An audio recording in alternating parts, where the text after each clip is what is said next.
In that moment, he finally understood what it felt like to be completely and utterly cheated on. Losing all control, he pushed Bella. "You lying piece of trash! You've been playing me this whole time! You made a fool out of me, and I'll kill you! I'll kill you for this!" Bella collapsed into tears. Victor kept yelling at her. "We're getting a divorce! We're done! And if you don't agree, I'll find someone to kill you, your parents, and your brother." Bella completely fell apart. She had done everything she could to marry into the Case family. She wanted to be a wealthy wife for the rest of her life. But now, that dream was shattered. And it was all because of Charlie. She hated him with every fiber of her being. But Charlie just smirked and said to Claire, "Let's leave these two to tear each other apart. Let's go." With that, he took Claire's hand and led her toward the elevator. Claire's eyes were wide with shock. She couldn't believe it. How did Charlie know so much about Bella's past? Her gaze shifted to Charlie, and she asked in disbelief, "Did you have her investigated?"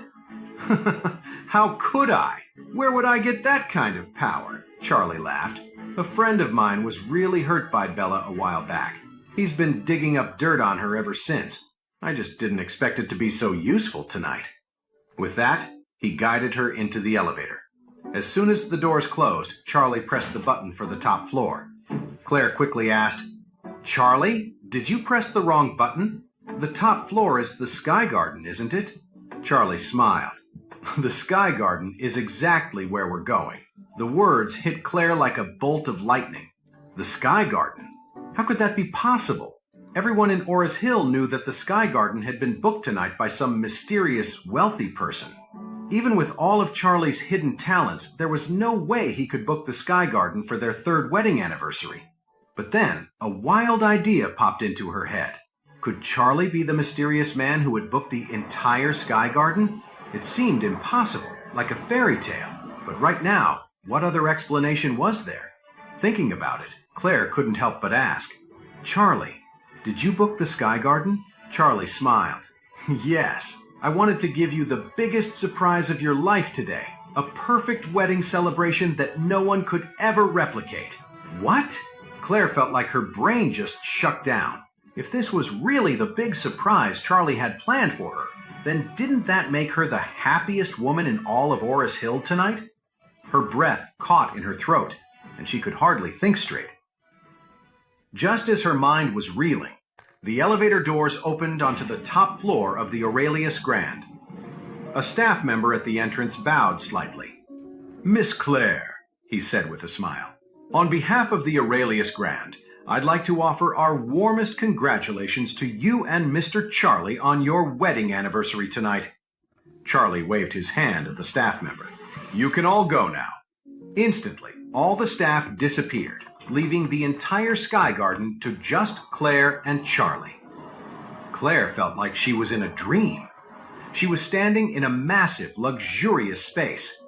A magnificent crystal ceiling cast a clear, soft light, making the whole Sky Garden look elegant and serene. Soft, classical piano music filled the air, seeming to melt away any tension or worry. The air was filled with the scent of fresh, exotic flowers, flown in from overseas. The fragrance wasn't overpowering, just a subtle, beautiful scent that made everything feel peaceful. Then the music shifted, and the classic wedding march began to play, its beautiful melody echoing through the space. As Claire was taking in the breathtaking scenery, she saw Charlie walking toward her. He had changed into a handsome suit and holding a bouquet of flowers. With every step he took, shimmering red hearts bloomed across the crystal glass floor beneath his feet. The hearts seemed to dance in time with the music, creating an incredible visual effect. At that moment, outside the Sky Garden, a crowd of people was pressed against the glass walls and floor, trying to see what was happening inside.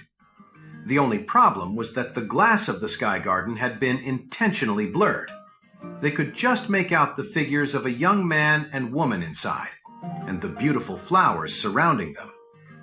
They could also see the red hearts lighting up on the floor. The women in the crowd were swooning. "This is so romantic! I've never seen anything like it in my life.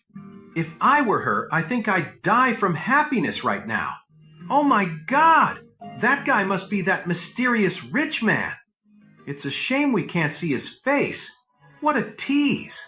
The scene inside the Sky Garden completely captivated the crowd watching from the outside. Thousands of people stared up, their faces a mixture of awe and intense envy.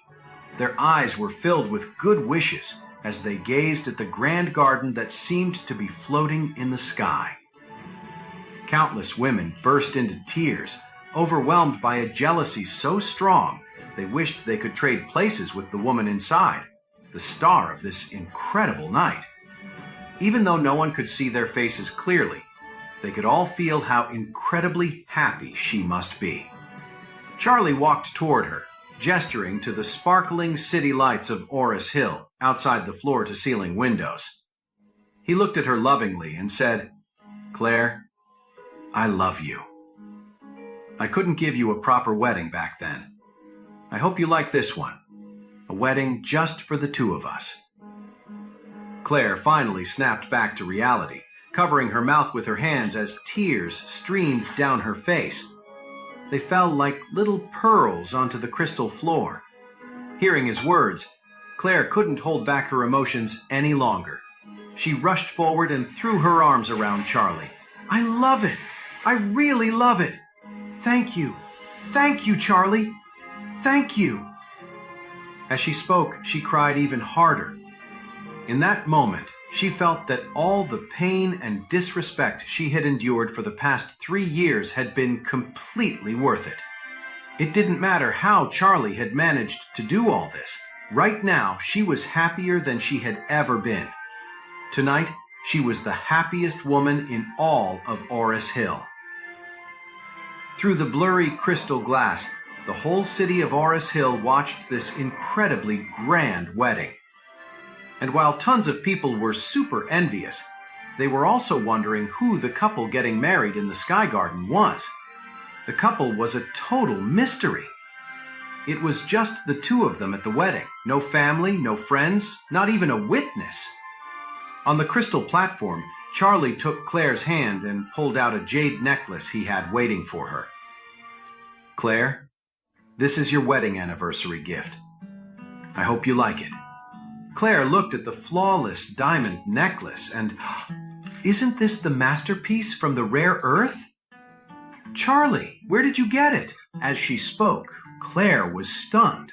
Could Charlie be that super rich guy from the video?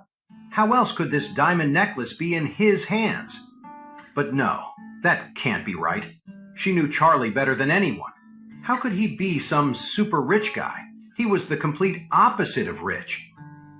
Seeing Claire's surprise, Charlie felt a sudden urge to tell her the truth, to reveal his real identity, that he was a descendant of the powerful Wade family and the heir to a fortune worth trillions. But just as quickly, a serious thought stopped him. He had no idea what the situation with the Wade family was right now. He remembered meeting his uncle when he was a kid, which meant his father wasn't the only son in his generation of the Wade family. And if he had uncles, they probably had kids of their own, heirs. Those cousins would definitely see him as a threat. If he revealed his identity without knowing the full picture and without the power to protect himself and Claire, he was afraid she would be killed. Rich families could be ruthless when it came to fighting over money. He couldn't risk his beloved wife's safety. Thinking about this, he decided to lie. "This necklace looks exactly like the one from the rare earth," he said, "but it's actually a copy I had someone make. It's made with good jade, but it's nowhere near the quality of the one from the rare earth. This one cost me tens of thousands." Then Charlie asked Claire nervously, "Claire, do you not like it?" Claire felt a wave of relief. That made a lot more sense. She smiled and said, "Silly. How could I not like it? You've done so much. I'm beyond moved." Charlie let out a breath he didn't realize he was holding and quickly fastened the jade necklace around Claire's neck. He looked into her eyes with sincerity and said, "Claire, I know you've put up with a lot being married to me for the past 3 years, but starting today, I promise no one will ever bully you again." Claire nodded, her heart full. In that moment, she realized her husband was finally stepping up. When the night was over, Charlie quietly led Claire to a private elevator in the Sky Garden. The crowd of onlookers felt a sense of disappointment. Had the hero and heroine already left? It was like they appeared out of nowhere, gave the world a glimpse of this incredible romance, and then just vanished.